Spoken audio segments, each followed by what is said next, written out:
We were told 3 partial meltdowns, don't worry about it. Now we know it was 100% core melt in all 3 reactors. Japan is, by orders of magnitude, many times worse than Chernobyl. Never in my life did I think that 6 nuclear reactors would be at risk. Well, TEPCO is like the little Dutch boy. All of a sudden we have cracks in the dike. You put a finger here, you put a finger there, and all of a sudden new leaks start to occur, and they're overwhelmed. Literally making it up as they go along. We're in totally uncharted territories. You get any nuclear engineering book, look at the last chapter, and this scenario is not contained in the last chapter of any nuclear engineering textbook on the planet Earth. So they're making it up as they go along, and we are the guinea pigs for this science experiment that's taking place. All radiation is damaging. It's cumulative. Each dose you get adds to your risk of getting cancer.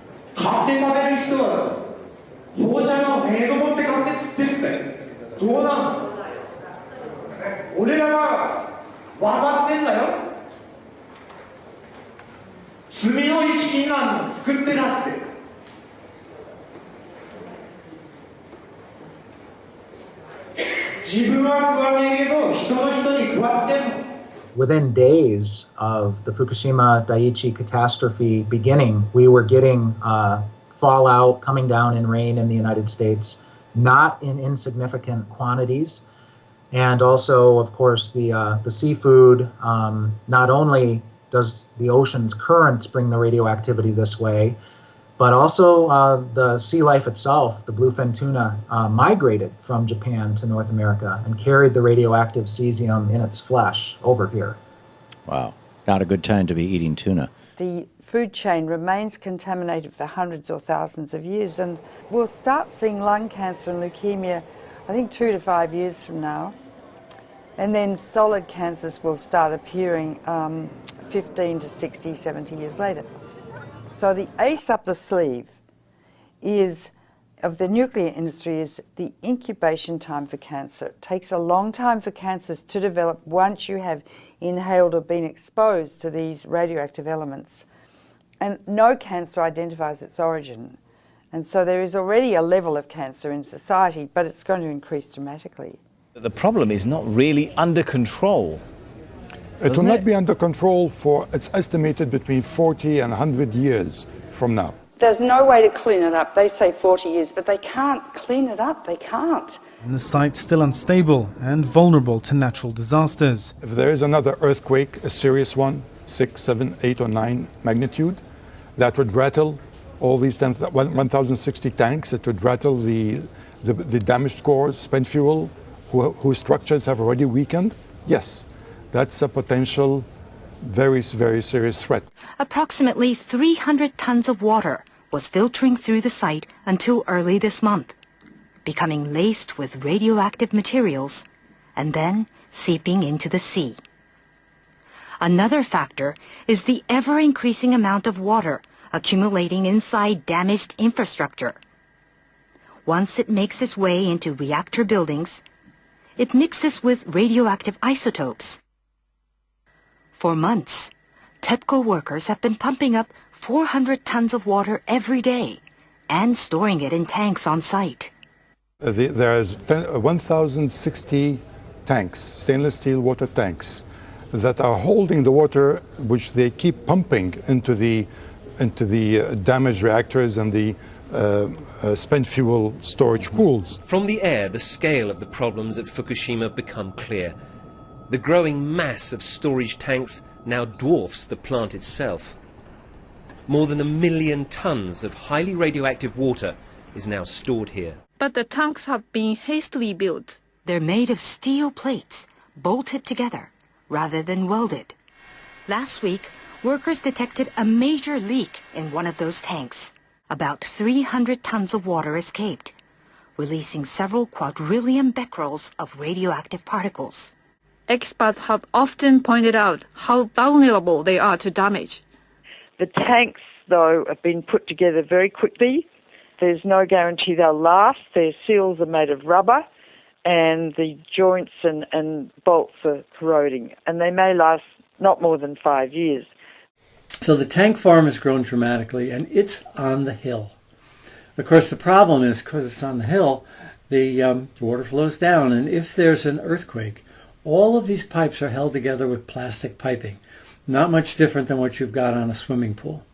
So the plastic pipe will snap, and that water will just run right down that roadway directly into the ocean. And how long the contamination has been leaking into the water? Very likely since the explosions and the meltdown at Fukushima Daiichi in March of 2011. Wow, that is quite a long time. Now, how much and what sort of radiation is leaking into the Pacific? I know there's all different types, so if you can explain that in a little detail. Well, clearly what we've seen now is the movement of radioactive hydrogen, tritium, which is a mobile radioactive isotope, but clearly radioactive cesium, 134, 137, strontium-90. We're seeing a full range of radioactive contaminants now moving, which indicate that the damaged cores of these reactors, the meltdowns themselves, are now contributing to the contamination of the Pacific Ocean and groundwater that's moving at about a rate of 300 to 400 metric tons per day. So that radiation has been leaking into the water and polluting the fish continuously for the last 2 years. Radioactive iodine-129, its half-life is 17 million years, plus strontium, plus cesium, plus tritium, and I could go on and on and on. If it gets into the sea, the algae concentrated hundreds of times, then the crustaceans concentrated hundreds of times, then the little fish, then the big fish, then us.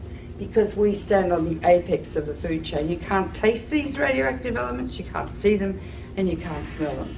They're silent. This graphic shows the gradual contamination of the Pacific Ocean due to leaks of radioactive water from the crippled Fukushima nuclear plant in Japan. The simulation, which was run by a German Marine Research Institute, shows the entire Pacific waters being polluted by radioactive water in just 6 years. The fuel core of Unit 4 at the Fukushima Daiichi nuclear plant. More than 1,500 fuel rods sit in a damaged storage pool 30 metres above ground. The amount of radioactivity in the rods themselves is about 14,000 times that of the Hiroshima bomb. We are dealing with diabolical energy. E equals mc squared. It's the energy that blows up nuclear bombs. Einstein said, nuclear power's a hell of a way to boil water. They need to remove those fuel rods from the pool because if there's another earthquake, Building 4 would go down probably, and all those fuel rods would be exposed to the air and they would burn, and they would release 10 times more radiation or cesium than was released at Chernobyl, huge amounts, and pollute much of Japan and the Northern Hemisphere. So we're in a nuclear crisis at the moment. If there's another earthquake and Building 4 collapses, which contains the cooling pool with fresh fuel, I'm going to evacuate my family from Boston. So they've put a crane on top of that building, which is shaky anyway, and they're going to lift the fuel assemblies out one by one with the crane, and it will be done manually. Normally, those rods are removed by computer control with millimetres to spare. It's a very delicate operation. The fuel rods must be kept submerged and must not touch each other or break. Nuclear experts warn any mishaps could cause an explosion many times worse than that one here in March 2011. Because if several rods touch each other, you could reach criticality and the whole fuel pool could go critical. Or if the rods break as they're being lifted out, large amounts of radiation would escape from the rods and the area would have to be evacuated, meaning that if the area is evacuated, the continuous operation of cooling 5 spent fuel pools and 3 melted cores would stop. Need I go on?